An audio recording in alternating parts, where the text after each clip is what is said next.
Mga brothers, naghahanap ka ba ng isang big bike na affordable, quality, may mga spare parts at higit sa lahat madali na rin ang process ng ORCR? Eto na yon mga brothers, ang mga motorsiklo ng FKM. Meron nga silang 400cc at 500cc series. Pero bago tayo magpatuloy sa ating Moto Canvas, sa mga naisuportahan ng ating YouTube channel, baka naman pwede kayo mag-subscribe at i-like ang ating episode. At kung dito naman kayo sa Facebook nanonood, mag-follow na po kayo at i-share ang ating video para lagi kayong updated sa ating parating na vlog. So mga brad, let's go sa go!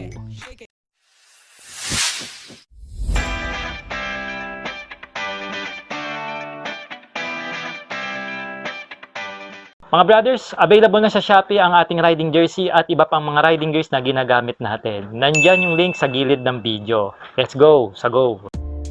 Alam nyo ba mga brothers on the wheels, ang FKM lang ang naglalabas ng mga motorsiklo in 500cc category na below 300,000 pesos ang presyuhan. So napakasulit, di ba? At hindi kayo mabibitin pagdating sa specs and features. Ngayong taon nga naglabas sila ng 4 na model, which is ito ang iisa-isahin natin.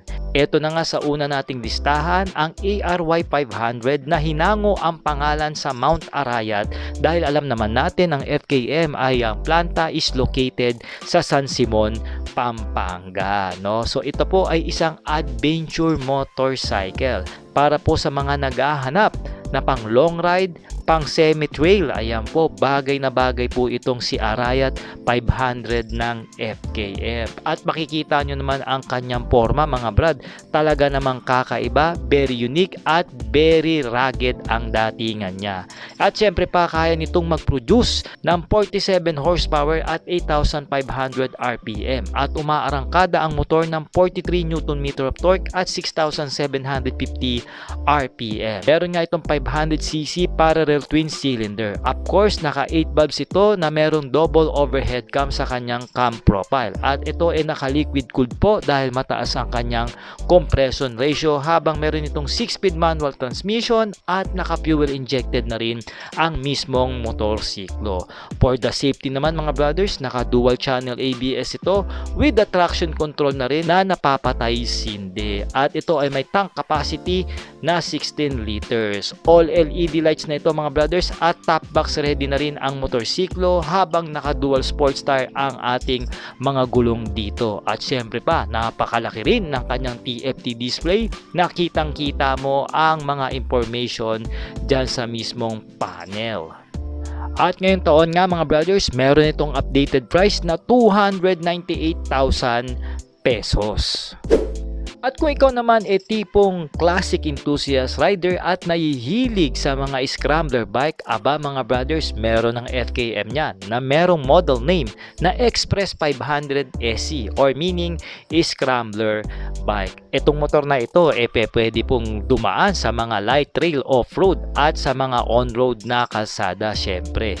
At ito mga brothers, magandang gamitin sa mga probinsya dito sa Pilipinas. At the same time, mapapasok mo pa sa mga main highway dito sa ating bansa. Parang datingan mo nito mga brad, Jericho Rosales, di ba?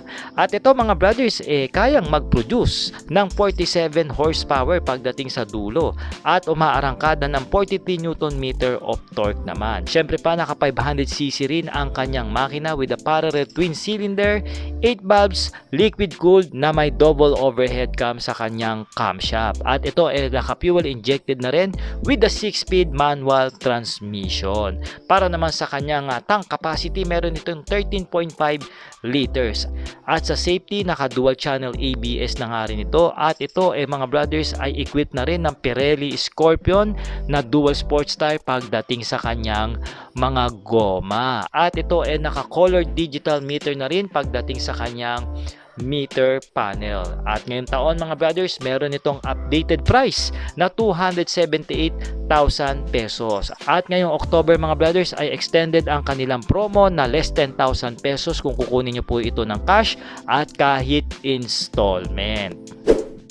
Kung ikaw naman mga brothers on the wheel ay naghahanap na isang modern classic cafe racer na motor na mabilis ang performance, cornering at lightweighted, ito na ang ino-offer ng FKM, the Express 500 Racer na merong updated price ngayong taon na 268,000 pesos. At ito po mga brothers ay naka-promo rin ngayong October na less 10,000 pesos kung kukunin nyo po ito ng cash or kaya naman installment mga brothers on the wheels.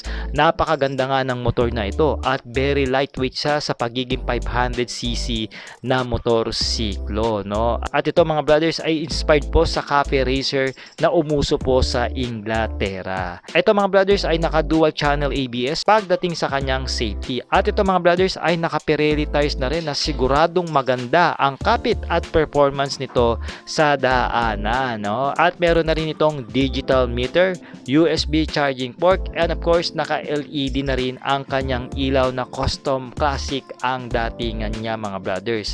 Pagdating naman sa makina, meron itong 500cc parallel twin cylinder.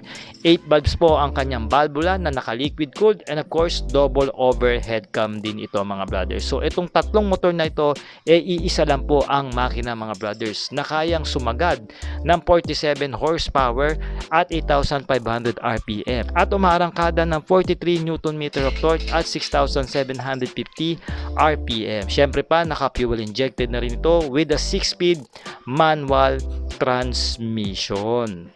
At pagdating naman sa kanyang tangke mga brothers, meron itong tank capacity na 13.5 liters. Panghuli mga brothers at ang pinakagusto kong motorsiklo sa lahat ng nilabas na 500cc ng FKM, eto nga yun mga brothers, the Pulsar 500. Siyempre pa gamit natin itong motorsiklong ito mga brothers at talagang excited akong ma-full review at magawan siya ng lifestyle vlog. Anyway mga brothers, eto na yung pinaka-affordable and yet hindi kayo mabibitin sa specs and features pagdating sa isang 500cc na cruiser bike dahil naka-between yung kanyang makina na mayroong double overhead cam sa camshaft na 8 ang valvula. Of course, naka-liquid cooled din ito mga brothers na kaya mag-produce ng 37.5 horsepower at 8,000 RPM at meron itong torque na 38.5 Nm of torque at 6,250 RPM. Syempre pa, naka-fuel injected na rin ito with the 6-speed manual transmission at ang kanyang final drive is naka-belt type po ito mga brothers. Habang pagdating sa kanyang lighting system, naka-LED na rin ang mga ilaw nito na siguradong malinaw at malaki at malakas ang bato sa kalye. Sa suspension naman, naka-inverted fork ito sa harapan habang meron itong adjustable twin shock sa likuran. At ito mga brothers is naka-dual channel ABS na rin pagdating sa safety at sinamahan pa yan ng FKM ng traction control para na rin hindi basta-basta dumulas ang likurang gulong ng motor siklo mga brothers. May tank capacity nga ito na 16.8 liters pagdating sa kanyang tangke at ito meron ding color digital meter sa kanyang meter panel mga brothers. At ngayong taon mga brothers, meron lang itong presyo na 238,000 pesos.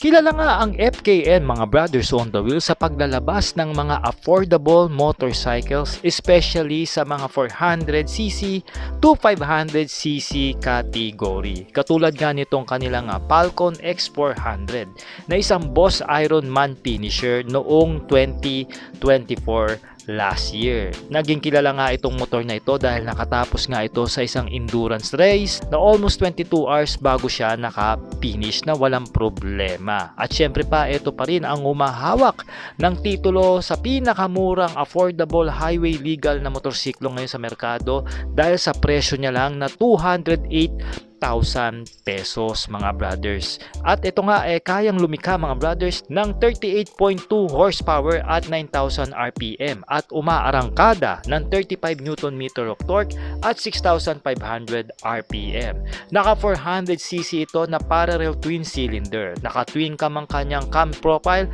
at syempre naka liquid cooled na rin ito mga brothers at naka fuel injected with a 6-speed manual transmission. Sa safety naman, naka dual channel panel ABS ito, habang naka dual disc brake ang harapan at single disc naman sa likuran. At syempre pa, meron din itong built-in camera sa harapan at naka LED ang mga ilaw nito na pormado na rin, and of course naka TFT display na rin ang kanyang meter panel. Pagdating naman sa kanyang susian mga brothers, ito ay two-way po, isang remote at isang physical key. Habang meron naman itong fuel tank capacity na 15 liters at kayang kumonsumo ng around 20 to 23 km per liter in fuel consumption.